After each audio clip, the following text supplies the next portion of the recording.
Welcome to Electrified. It's your host, Dylan Loomis. Let's kick things off with a pretty cool Reddit post from Jagaby.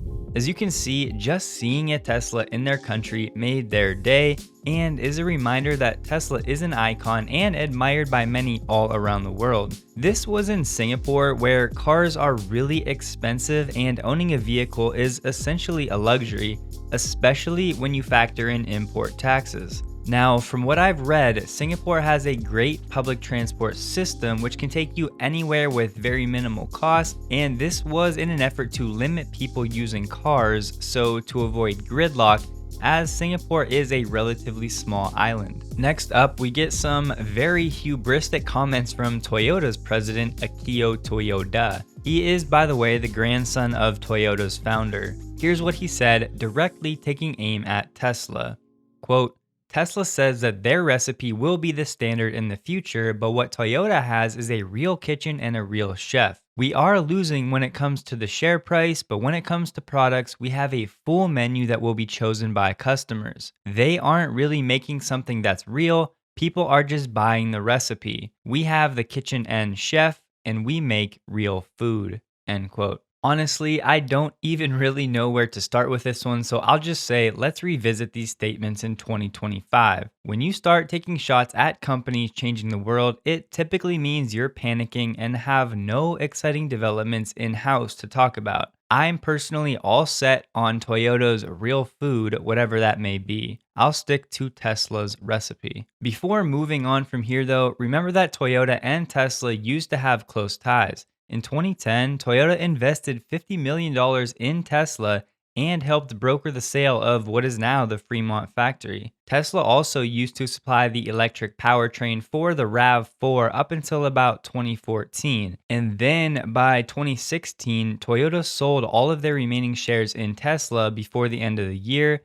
cutting ties as they said they were going to begin focusing on their own electric program. Here we are about 4 years later, and Toyota's true BEV program is nowhere to be found. I want to share two quick Reddit posts, first from Stunna47, who shared a picture of the first supercharger in Nur Sultan, Kazakhstan, and on the Starlink front, Zonkel Wonk showed us that during heavy rains in Washington, he was getting speeds of 94 down, 9 up, and a 32 ping. Yet another strong anecdote for Starlink's performance in inclement weather, adding to the report from yesterday's episode. All right, so next up, we get a report from Simon Alvarez at Teslarati that was adding to an initial report from The Driven about Tesla refunding some Model 3 buyers in Australia due to shipping delays and price changes. Now, after browsing and reading some forums, there's a lot of uncertainty around the details here in terms of the amounts being refunded and the reasons.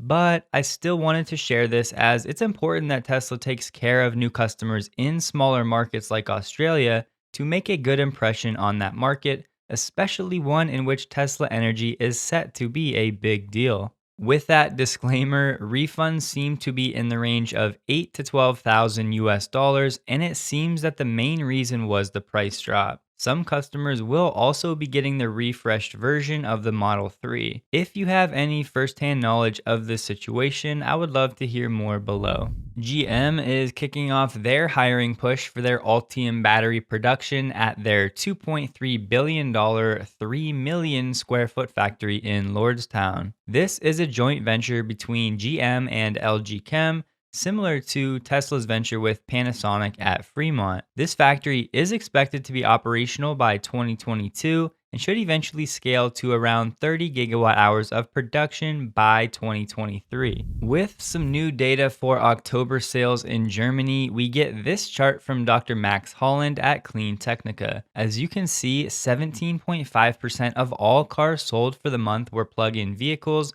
with 8.4% being true BEVs. Here's some context though. In October 2019, the plug-in market share was 4.1%, and 1 year later, we're at 17.5%. Germany is the largest regional auto market in Europe, accounting for almost 25% of Europe's total volume. Detailed model data, however, is not yet available for October. And to wrap up today's episode, I pulled a few excerpts that show how legacy automakers are starting to realize that battery supply is going to be a serious issue for everyone looking to move toward electrification. Sam Jaff, managing director of Cairn Era, an energy storage consulting firm, told Bloomberg, quote, "There are not enough batteries to fulfill the automaker's near-term promises. A lot of new battery factories are being built, but there's a battery supply problem in the near term.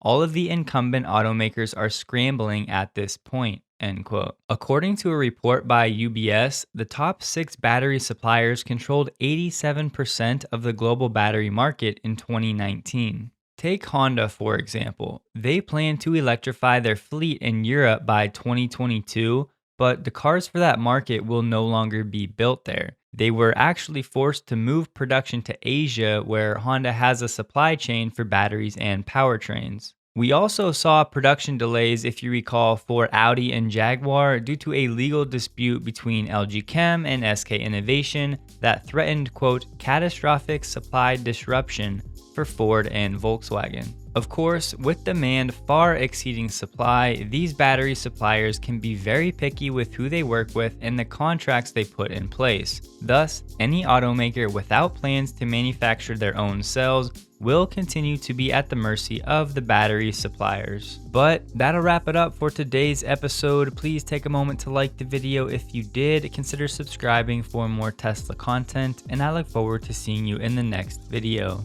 Have a great day.